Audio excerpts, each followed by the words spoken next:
El Evangelio según Mateo, capítulo 13.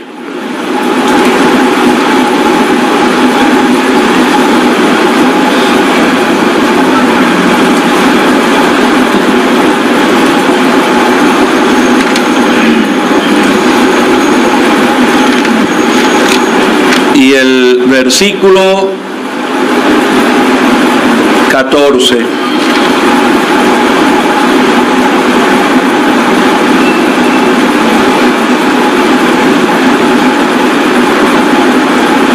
Por eso les hablo por parábolas, porque viendo no ven, y oyendo no oyen, ni entienden. De manera que se cumple en ellos la profecía de Isaías, que dijo: de oído oiréis y no entenderéis, y viendo veréis y no percibiréis. Ahora vamos a leer en el capítulo 16.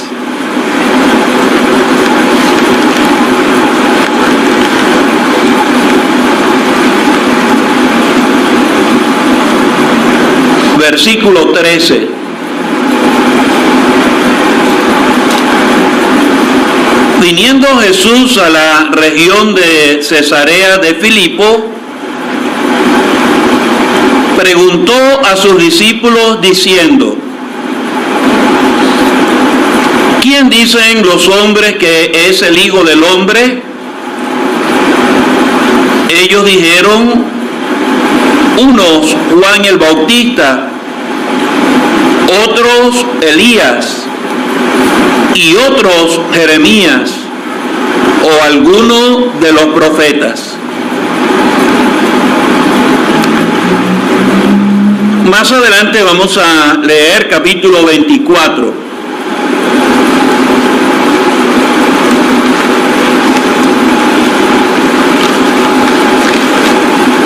Y el versículo 29.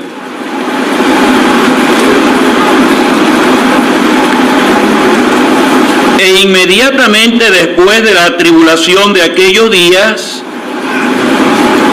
el sol se oscureció,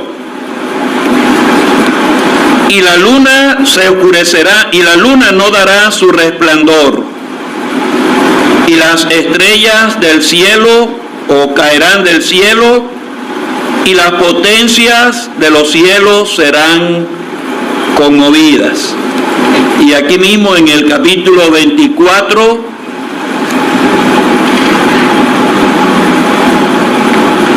vamos a leer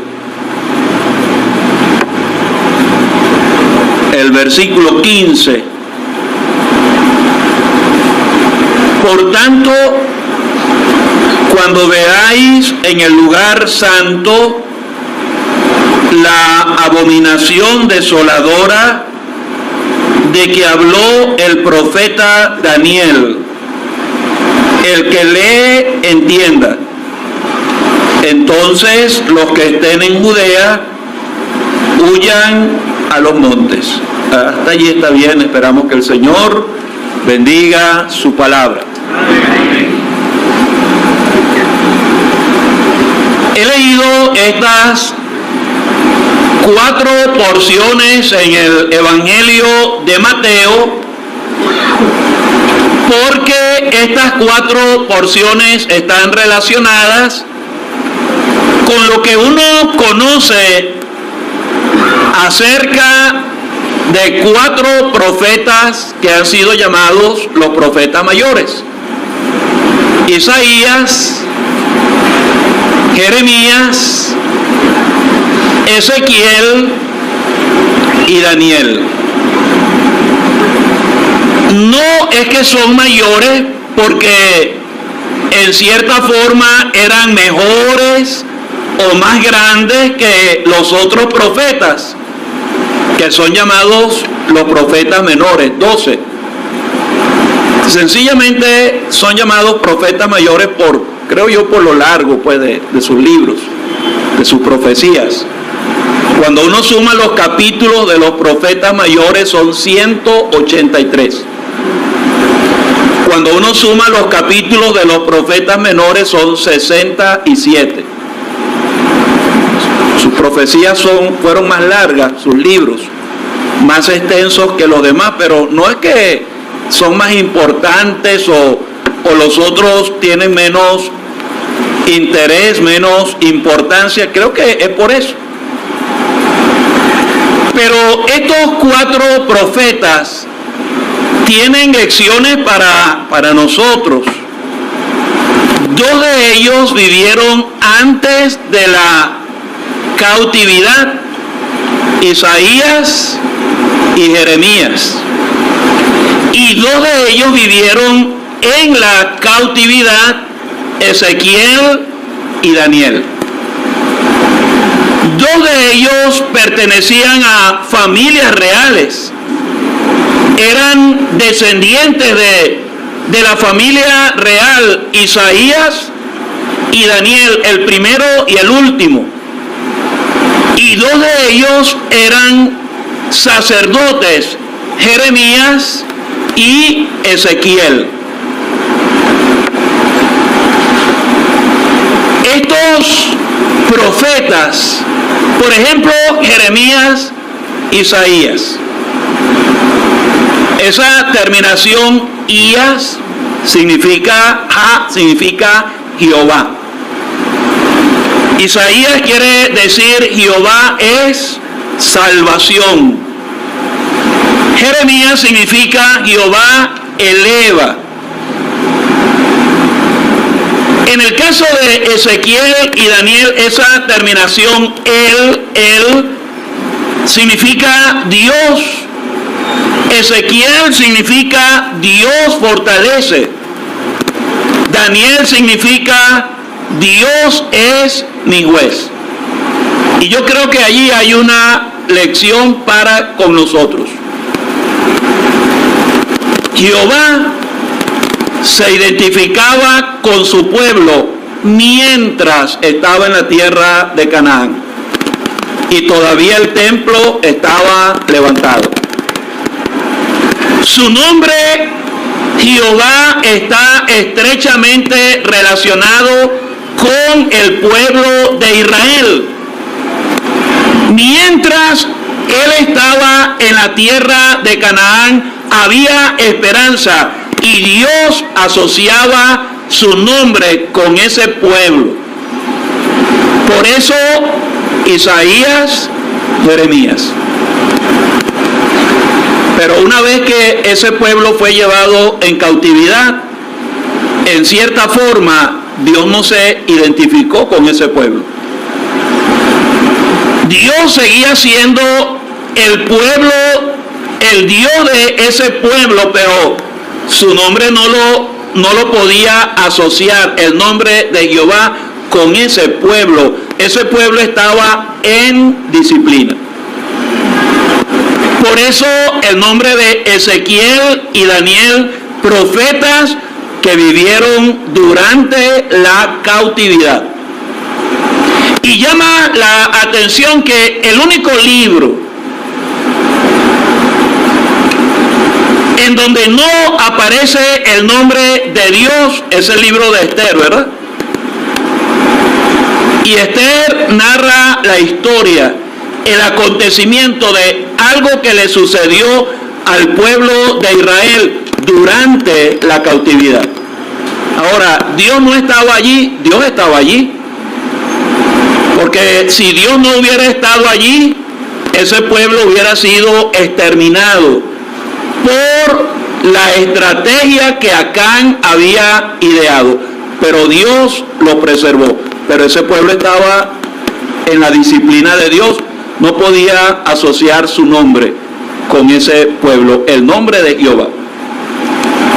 Yo creo, hermanos, que eso tiene un principio hasta el día de hoy. Porque el Señor ha dicho, donde están 2 o 3 congregados en mi nombre, allí estoy yo en medio de ellos. El Señor asocia su nombre con un lugar en donde se reúne un pueblo en su nombre. Donde están 2 o 3 congregados en mi nombre, ahí estoy yo en medio de ellos. Si estamos congregados conforme al modelo que Dios ha establecido en su palabra para lo que es una asamblea, podemos contar con la presencia del Señor en medio de nosotros. Él se complace en asociarse con una iglesia que se congrega conforme al modelo que Él ha diseñado en su palabra. Algunos dicen es que el Señor no está en las denominaciones, si ahí hay almas salvadas. Yo me acuerdo lo que dice don Samuel Usher. Yo no puedo decir que Él no está, pero lo que sí le puedo decir es que Él no ha prometido estar allí si no están 2 o 3 congregados en el nombre del Señor. La promesa es que Él va a estar presente donde 2 o 3 están congregados en su nombre. Qué triste la historia de la iglesia en la Odisea. Seguían haciendo los cultos, celebrando la cena del Señor, pero ya el Señor no estaba allí. Estaba afuera a la puerta tocando. Si alguno oye mi voz y abre la puerta, entraré. Pero estaba pensando en estas referencias que el Señor hace a estos 4 profetas. Porque con estas referencias el Señor está honrando el servicio que estos 4 profetas rindieron en el ministerio que el Señor les encomendó. No fue fácil para ellos mantener en alto el mensaje de la palabra de Dios. A Isaías se le dijo, mira, vas a hablarle a un pueblo que va a tener oídos, pero no van a oír. Que van a tener ojos, pero ellos no van a ver. No fue fácil para Isaías hasta el punto en que él dijo, Señor, ¿quién ha creído a nuestro anuncio? Pero aún así, en medio de tanta oposición, los 4 se mantuvieron firmes, levantando en alto la bandera de la palabra de Dios. Y el hecho de que el Señor haga mención de ellos en este Evangelio de Mateo es una forma del Señor honrar el ministerio que ellos desempeñaron de lo que Dios le había encomendado.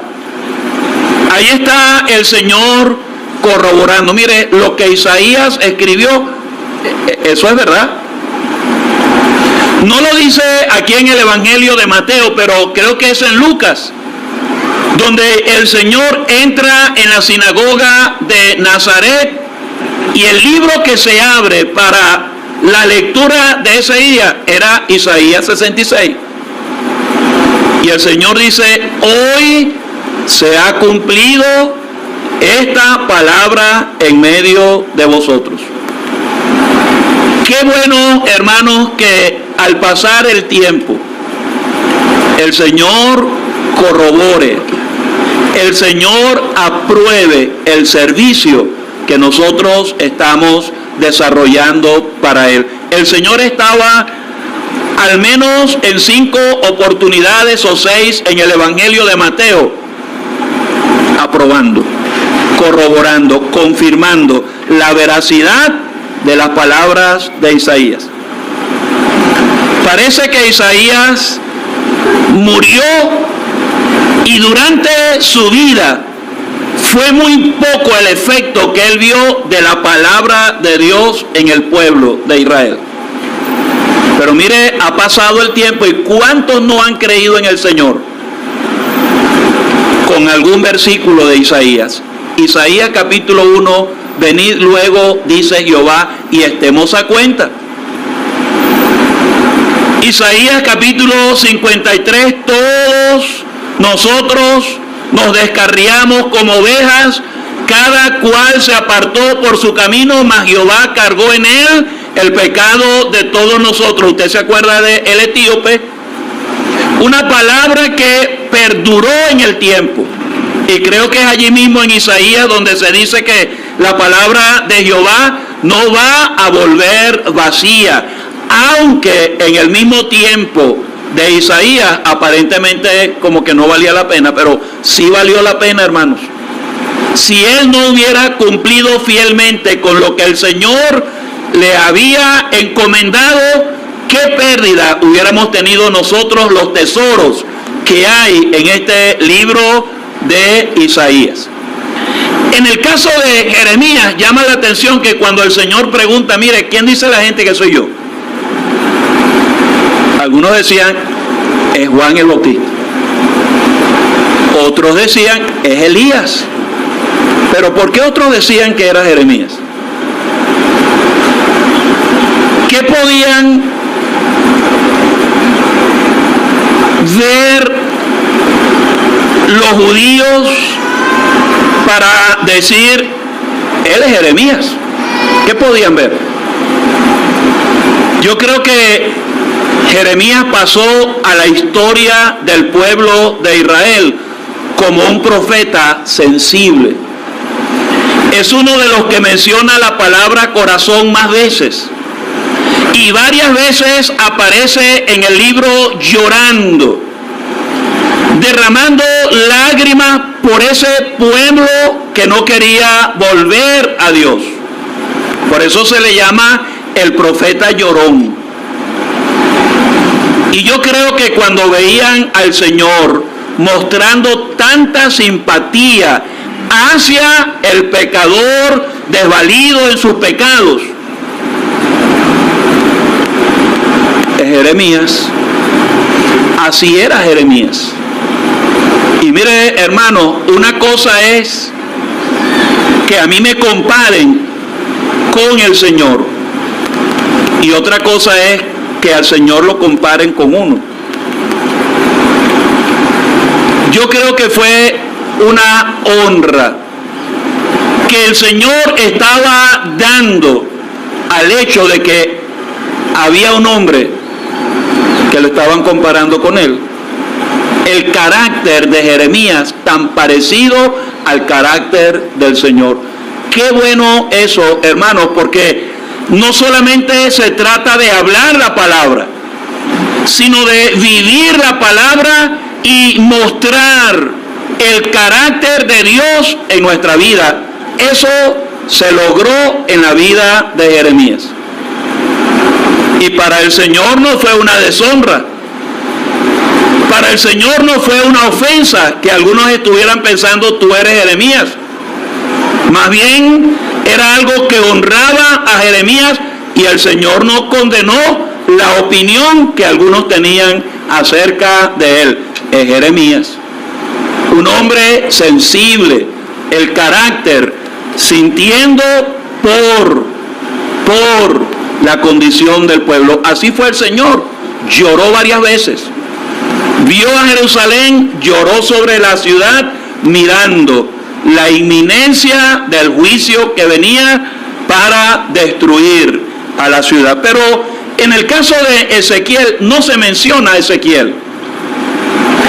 Pero las palabras que el Señor pronuncia en Mateo 24 para describir que el sol se oscurecerá y que la luna también lo iba a hacer, esas palabras están en Ezequiel capítulo 32 y el versículo 7.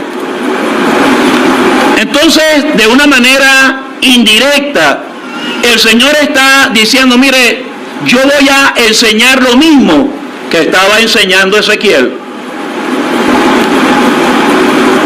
Como para decir, lo que Ezequiel decía era palabra de Dios, yo lo apruebo, yo voy a enseñar lo mismo que estaba enseñando él.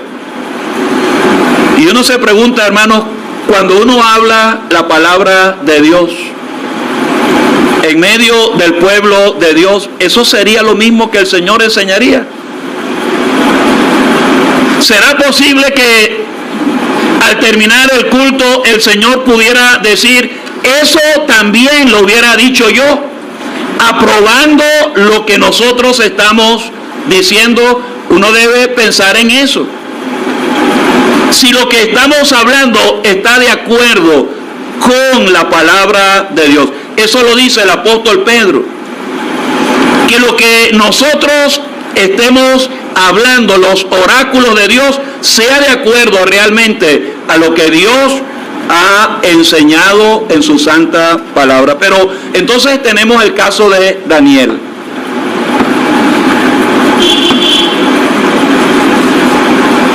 Fíjese, el Señor dice, la abominación desoladora de la que habló el profeta Daniel. El que lee, entienda. Yo creo que sencillamente el Señor está recomendándole a los que estaban oyendo, lean lo que escribió Daniel. Una recomendación. Honrando al profeta Daniel. El que lee, entienda. El que lee, lea Daniel. Yo le recomiendo esa lectura. Por cierto, hermano, hay muchos libros de comentarios, pero no todos los libros de comentarios uno los puede recomendar.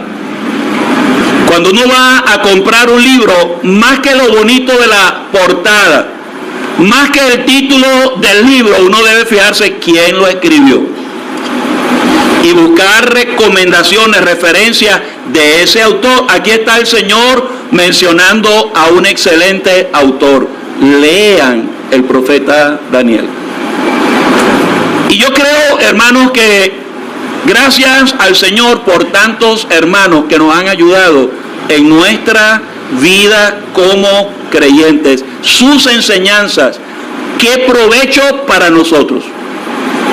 Cuando yo pienso en los profetas mayores, pienso en Hebreos, acordaos de vuestros pastores, los que os hablaron la palabra de Dios. Considerad cuál haya sido el resultado de su conducta ahí e imitad su fe. Hombres para ser imitados. También en el caso de estos profetas mayores hay algunas lecciones en cuanto a las profecías, porque uno entiende, leyendo a estos 4 profetas, uno entiende el lenguaje profético. Llega por lo menos a tener una idea. Por ejemplo, gran parte de las profecías que ellos dieron, la dieron mencionando cosas como que si ya hubieran pasado. El herido fue por nuestras rebeliones, pero eso no había pasado todavía. Jehová cargó en él el pecado de todos nosotros. Muchas veces ellos hablaban de hechos futuros como que si ya hubieran sucedido. ¿Por qué? Porque esos hechos iban a cumplirse tan ciertamente, eran tan verdad, que es como que si ya hubieran sucedido. Eso le daba seguridad, certidumbre a la profecía. Otra forma en que ellos hablaban era que mencionaban, por ejemplo, en una sola porción, varias profecías, unas que se iban a cumplir primero y otras que se iban a cumplir después. Un ejemplo de eso, la lectura que el Señor hace de Isaías en la sinagoga. Isaías capítulo 66, 61, gracias. Él habla allí del año agradable del Señor y allí detiene la lectura, pero allí no se acaba el versículo en Isaías 61, porque luego habla del día de la venganza. Están en la misma porción, pero son profecías separada por más de 2000 años. Entonces uno aprende que hay porciones en las profecías donde se están mencionando hechos que van a acontecer en el futuro, pero que están separados algunas veces hasta por 2000 años. Y hay otra forma de entender, es que Dios revela cosas, pero no todas las revela en la misma porción. Ese lenguaje de Isaías, un poquito aquí, un poquito allá. Renglón tras renglón. Para entender la profecía, mire, no basta leer un solo capítulo ni un solo libro. Dios va revelando un poquito aquí, un poquito allá. Uno une las porciones y encuentra entonces el retrato, la información que uno anda buscando. Estos profetas honraron al Señor, el Señor los honró a ellos. Y había también, hermanos, comunión entre ellos. Casi todos convergen en Daniel, porque Isaías menciona a Ciro y Daniel vivió hasta la época de Ciro. Jeremías menciona los 70 años de cautividad y allá aparece Daniel leyendo la profecía de Jeremías. Para Daniel, leer al profeta Jeremías era importante. Ellos se nutrían uno con el otro. Y en el caso de Ezequiel, él menciona a Daniel junto con Noé y con Job, haciendo énfasis en el carácter justo de Daniel. Ezequiel respetaba a Daniel y reconocía el testimonio de aquel hombre valeroso. Había esa interrelación, y eso es importante, hermanos, entre los que enseñan y predican la palabra de Dios. Esa armonía, esa necesidad. Yo necesito oír a otros porque yo no lo sé todo. ¿Y qué provecho fue, por ejemplo, en el caso de Daniel, leer a Jeremías? Para él, eso era palabra de Dios, y eso fue un impacto en el corazón de Daniel. Se puso a ayunar, se preocupó tanto porque entendió: los 70 años se están cumpliendo y yo los estoy viviendo. Se terminó la cautividad. El Señor nos ayude a aprender y a considerar algunas de estas lecciones que estos profetas tienen para nosotros. Que